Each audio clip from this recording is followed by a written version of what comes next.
वर्तमान को नमन। मित्रों, आइए जानते हैं कि दिल्ली में क्यों भड़का छात्र आंदोलन, आखिर कब बोए गए इसके बीज और सरकार पर क्यों उठ रहे हैं सवाल। आखिर क्यों सड़कों पर उतरे लाखों युवा, पूरी कहानी, सरकार का पक्ष और देश पर असर, इसके बारे में आज हम चर्चा करेंगे। दिल्ली की सड़कों पर हजारों छात्र उतर आए हैं। कई जगह पुलिस से झड़प हुई, लाठीचार्ज और हिरासत की खबरें आई। सवाल सिर्फ एक परीक्षा का नहीं है, सवाल है देश के करोड़ों युवाओं के भविष्य, रोजगार और शिक्षा व्यवस्था पर भरोसे का। आखिर यह आंदोलन शुरू क्यों हुआ, इसके पीछे की कहानी क्या है और क्या सरकार की कार्रवाई सही है या गलत है, आइए पूरी कहानी समझते हैं। हाल ही के दिनों में दिल्ली में बड़े पैमाने पर छात्र और युवा प्रदर्शन हुए। इन प्रदर्शनकारियों की मुख्य मांगें कुछ इस प्रकार हैं।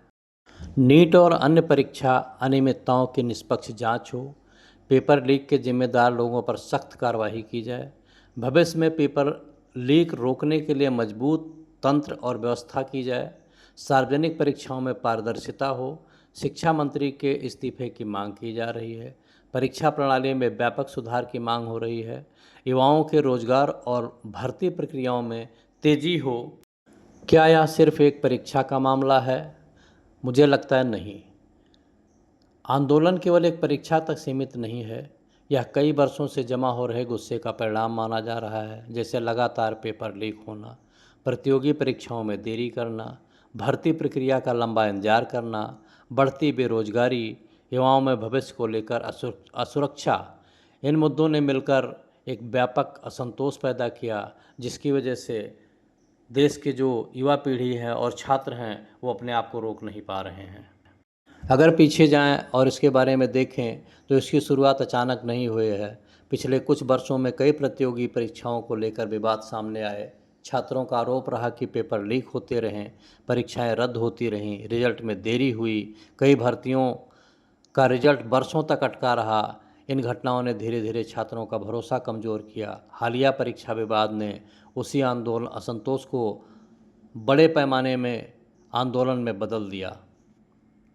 ये आंदोलन इतना बड़ा कैसे बन गया? कई रिपोर्टों के अनुसार सोशल मीडिया ने इस आंदोलन को राष्ट्रीय स्तर तक पहुंचाने में महत्वपूर्ण भूमिका निभाई है। युवा एक दूसरे से जुड़े और आंदोलन दिल्ली तक सीमित न रहकर देश भर में चर्चा का विषय बन गया। सरकार का कहना है परीक्षा में हुई गड़बड़ियों पर कार्रवाई की जा रही है, दोषियों के खिलाफ जांच चल रही है, परीक्षा प्रणाली में सुधार किए जा रहे हैं, कानून के अनुसार कार्रवाई होगी। सरकार का यह भी कहना है कि सार्वजनिक व्यवस्था बनाए रखना पुलिस की जिम्मेदारी है। प्रदर्शनकारियों का पक्ष है केवल जांच की घोषणा काफ़ी नहीं है, जिम्मेदार अधिकारियों पर ठोस कार्रवाई हो, भविष्य में पेपर लीक रोकने की गारंटी मिले, शिक्षा व्यवस्था में संरचनात्मक सुधार किए जाएं, युवाओं के रोजगार और भर्ती से जुड़े मुद्दों पर उनका भी समाधान हो। दिल्ली में कई जगहों पर पुलिस और प्रदर्शनकारियों के बीच टकराव की खबरें आई, जैसा आप लोगों ने टीवी चैनल या सोशल मीडिया पर देखा भी होगा। कुछ प्रदर्शनकारियों को हिरासत में लिया गया। पुलिस ने भीड़ नियंत्रण के लिए बल प्रयोग किया। इस कार्रवाई की आलोचना भी हुई, जबकि प्रशासन ने इसे कानून व्यवस्था बनाए रखने के लिए आवश्यक बताया।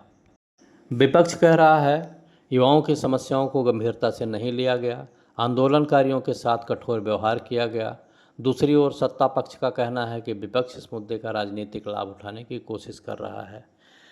तर्क वितर्क बातें जो भी हों, इसका असर हमारे युवाओं पे पड़ रहा, उनके भविष्य पे पड़ रहा है और सरकार उसको नेगलेक्ट कर रही है, सरकार उसको नहीं देख रही है। अगर ये सारी बातें थीं, सोनम वांगचुक जब जंतर मंतर पे धरना प्रदर्शन करने आए तो सरकार को क्या नहीं चाहिए था कि उनसे मिले, कोई दल भेजे, किसी को भेजे और उनसे वार्ता करे और चीज़ों को समझे, जाने और उस पर उनको भरोसा दिलाए।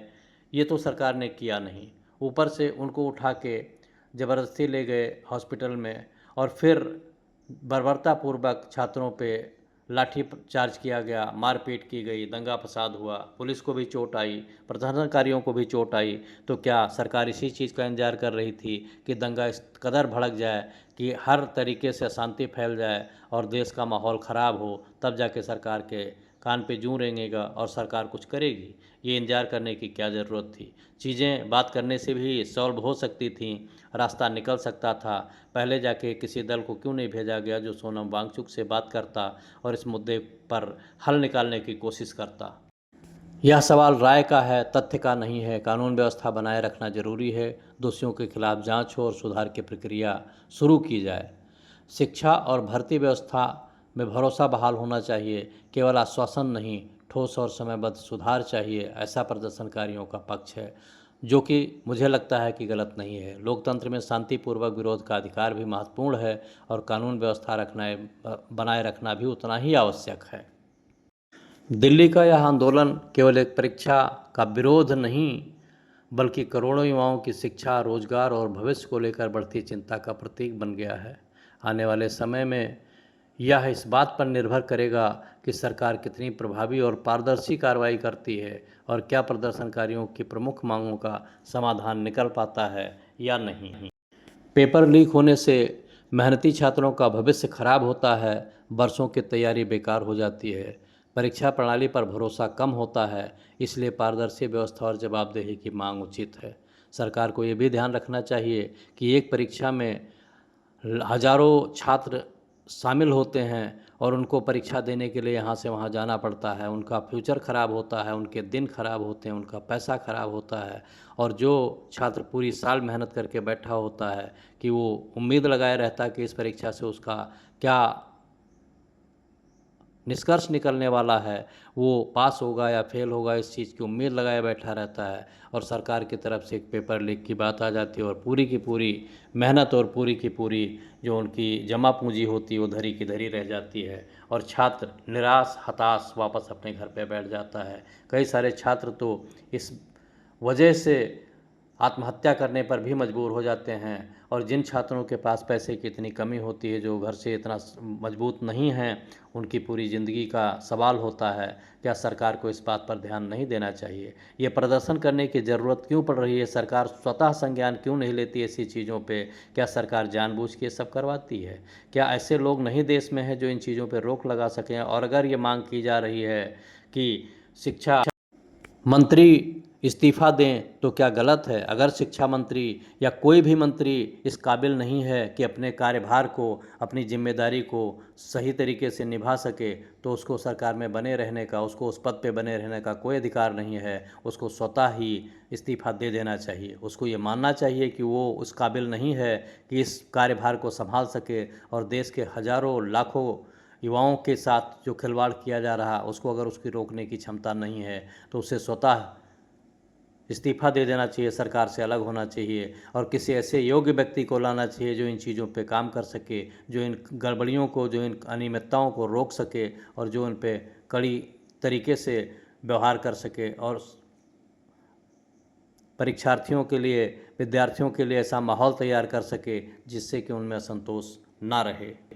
क्या यह नहीं लगता है कि शिक्षा मंत्री की जो कैपेसिटी है, जो उनकी कार्य करने की प्रणाली है, या उनके बस की बात नहीं है कि पेपर लीक को रोक सकें? तो अगर वो नहीं, जिस काम के लिए उनको रखा गया है, जिस काम के लिए उनको पद दिया गया है, अगर वही काम वो नहीं कर पा रहे हैं तो उनको क्यों नहीं स्वतः ही इस पद से इस्तीफ़ा दे देना चाहिए? किस बात का इंतजार कर रहे हैं? छात्रों की मांग करने की ज़रूरत क्यों पड़ रही है कि इस्तीफ़ा दीजिए? आपको तो खुद ही मान लेना चाहिए कि आप इनकैपेबल हैं, आपकी कैपेसिटी नहीं है, आप ये काम नहीं कर पाएंगे, इसलिए आप किसी दूसरे विभाग में जाएं जहां आप काम कर सकते हों, जिस चीज़ पे आपका कमांड हो। ऐसी जगहों पे क्यों बैठे हुए हैं जो आपके बस की बात नहीं है? इस तरह से उनको स्वतः ही इस्तीफ़ा दे देना चाहिए, छात्रों को मांग करने की ज़रूरत ही ना पड़े।